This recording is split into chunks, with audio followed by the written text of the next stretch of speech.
Qui pourra pêcher dans les eaux britanniques? C'est l'enjeu au cœur des négociations post-Brexit qui ont débuté entre le Royaume-Uni et l'Union européenne. Dans le cadre de la politique commune, les navires peuvent pêcher dans les eaux des autres États membres. Mais le gouvernement de Boris Johnson veut désormais reprendre le contrôle.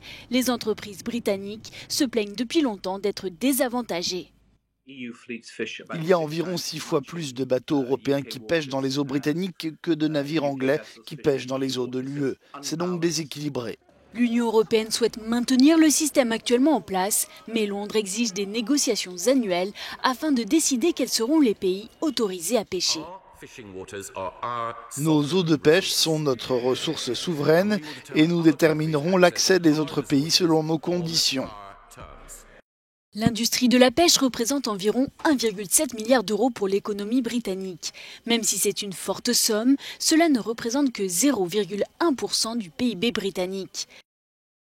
3/4 du poisson pêché est exporté, principalement vers des pays de l'Union européenne.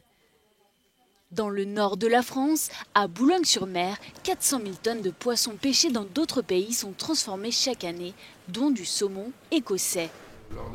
Les pêcheurs français menacent les Britanniques de représailles s'ils ne peuvent plus jeter leurs filets dans les eaux d'outre-Manche.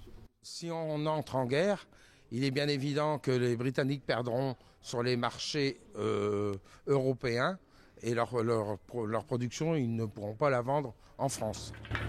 Ce ne serait pas la première dissension. Il y a 1 an et demi, des pêcheurs français et anglais se sont affrontés, des escarmouches surnommées la guerre des coquilles Saint-Jacques. Cela montre à quel point les droits de pêche sont un sujet sensible qui a d'ailleurs été au cœur de la campagne des pro-Brexit lors du référendum. Dans tous les cas de figure, un camp sera perdant dans ces négociations. Les navires européens pourraient devoir pêcher dans une zone plus petite, tandis que les pêcheurs britanniques risquent de devoir payer des taxes d'exportation, voire même faire face à un blocus français. La grande question est à quel point Londres est-elle prête à se battre pour une industrie qui contribue si modestement à son économie.